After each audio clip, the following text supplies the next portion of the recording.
to welcome you to Philanthropy All In. We're all in this together. You know, we're all trying to make the region a better place. And we're all in the same boat. Everybody has limited resources to do this work. So I love that word cloud. When we decided to use the word cloud as the logo, I really liked the word cloud because it captured all of our in words. But there were three words that we thought we would really focus on. Those were the words that really resonated with us. And they were inspire, influence, and innovate. We believe that all the folks in the room, as well as WRAG, that you are working to inspire new thinking and new actions, that you're influencing what's going on in the region, and that you're supporting and fostering innovation. So my quick snapshot of 2015, I'm going to do within the context of those three words. So first, inspire. I certainly hope you were inspired when Carl Alexander came to the Brightest Minds series and he talked about his 25 years of research and said, pretty much where kids start in life is where they end up. And he was very bold in suggesting to you as funders in the community that there were three places where he thought you should make your investments.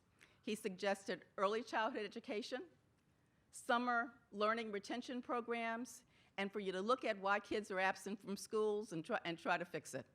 So through the Brightest Minds series and through the CEO Coffee and Conversation series, we hope we have inspired some of your thinking. And we hope the Philanthropy Fellows are inspiring. I can't believe that this is the 5th year of our partnership with the University of Maryland. But we hope that that program is inspiring some new thinking from the students who are part of the program and that they will consider philanthropy as their profession as they move forward in life. But what we're also hearing from the supervisors who have those students in their offices, that they are also inspiring them to think differently. So influence. You know, I've been talking to Lynn Tadlock about what's going on in Loudoun County. And we heard from a woman named Jennifer Montgomery with Loudoun Interfaith. And she said to the WRAG staff, she said, you know, we've been trying to get people together. We keep talking about getting people together. But it wasn't until WRAG came for the philanthropy conference that we were able to pull together the government sector, the social profit sector, the philanthropic sector. So we believe that WRAG's involvement is really influential in what's going on in Loudoun County. And then get on the map. Ever since I came to WRAG, folks have been talking about, can't we just know who gives to what and why and when and how? And I said, it seems easy, but we can't make it happen. We didn't have the technological capability. But now we do through a service that's being provided through the Foundation Center.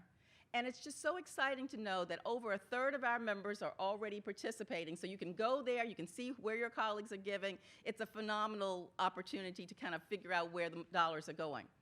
We know, however, that one size doesn't fit all, and we know that it doesn't quite work for our corporate members. But the good thing of knowing that, and the fact that our corporate members were so upfront about that, is that the Foundation Center is now looking for some way to make that work for our corporate members as well. So hopefully by 2016 that there'll be an accommodation and we really can know all that's being given in our region. And then lastly, innovate. So we've started fiscal sponsorship. So WRAG is now a fiscal sponsor for a number of organizations, and there's a packet folder in your packet. So our kind of tagline is focus on your mission, we've got you covered. And Rita Cook, who most of you don't see, Rita is up on the screen now, and she's smiling even though she deals with numbers all the time. Rita is our CFO, and she's the person on our staff who's handling all of our fiscal sponsorships. So we think that's a pretty innovative way for us to bring capital into WRAG as well as support the region. And then lastly, our work with the business community. It was only recently that WRAG has really opened that portal into the business community. So we're delighted to be working with business leaders around a regional economic vision as well as around housing affordability through the Greater Washington Housing Leaders Group. So inspire, influence, innovate, philanthropy all in. You know, it's not just our mantra, it really is the way that we're going to do work. And it's the way we did work in 2015, and it's the way we're going to work in 2016. And so there are just 2 projects that I want to focus on of bodies of work for 2016. So I guess it was just a little over 6 months ago that we were all talking about the Freddie Gray incident in Baltimore. And people were wondering if that could happen here. Well, of course it could. We were talking about where he went to school and what were his living conditions, and was there lead paint in his home, and what was going on in his neighborhood, and what were the opportunities. And what we realized was that there were very few people who were talking about something that some feel undergirds the Freddie Gray situation, and that's racism. And racism is kind of a knee-jerk term. When you hear it, I think you think about dogs lunging at civil rights protesters, or you think about walking across the Edmund Pettus Bridge from Selma to Montgomery. But racism, that kind of violent, overt racism, we don't see very much in the country anymore. But there still is racism that's embedded in our institutions and that we don't talk a lot about. So I am very pleased to announce that next year, WRAG is launching a lecture series that is called Putting Racism on the Table. And there's a brochure in your packet. And I'm very excited about this because it's going to be open to WRAG CEOs and trustees. The entire lecture series is planned. If you look in your program, all the dates are there. We're going to ask you for a 3-hour commitment once a month to look at topics as varied as structural racism, white privilege, unconscious bias, looking at a case study on mass incarceration, looking at the racial mosaic of America, and then looking at what philanthropy is doing to address racism. So it's a pretty robust program. Right now, it's going to only be open for CEOs and trustees, but we hope to change that later as we move forward in the program. So please look at this and mark your calendars if you can. And then the other area that we've been doing some work on and will continue in 2016 is around affordable housing. So the two smiling faces on the screen are Eva and Annabelle Martinez. And they live in Mount Pleasant. And they've lived there for about 20 years. They live in a building that probably many of us would call a slum. At least that's the way it used to be.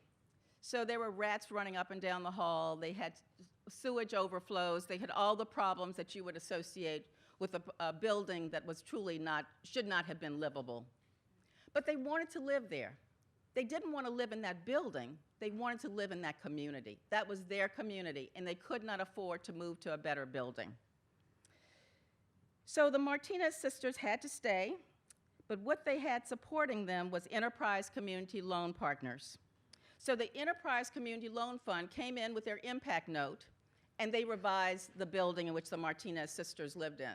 They created housing that they could afford, and they could stay in that space. So I'm really excited about the work that WRAG is going to do in partnership with the Enterprise Community Loan Fund.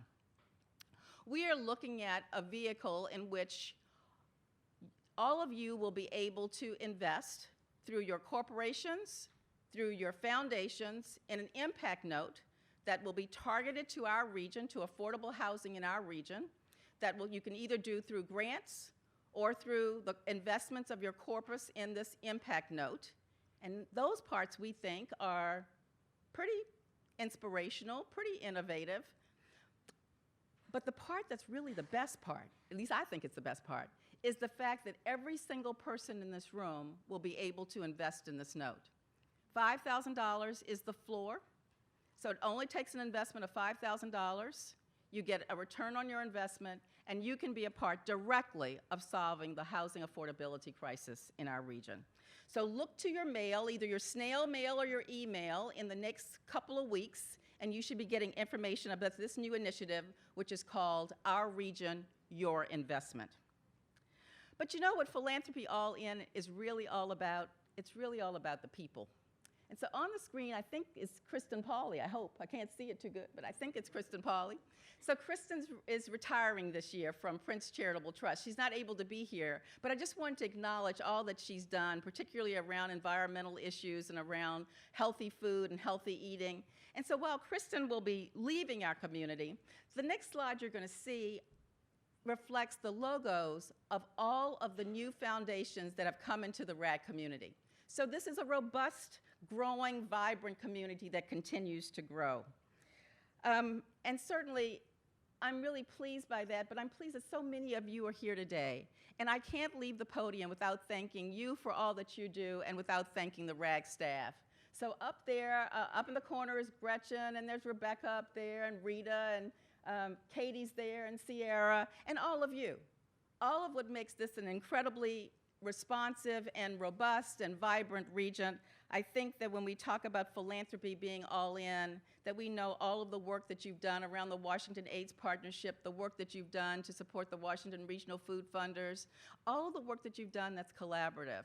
You really are quite an inspirational community. Thank you, and I look forward to working with you in 2016. Thank you.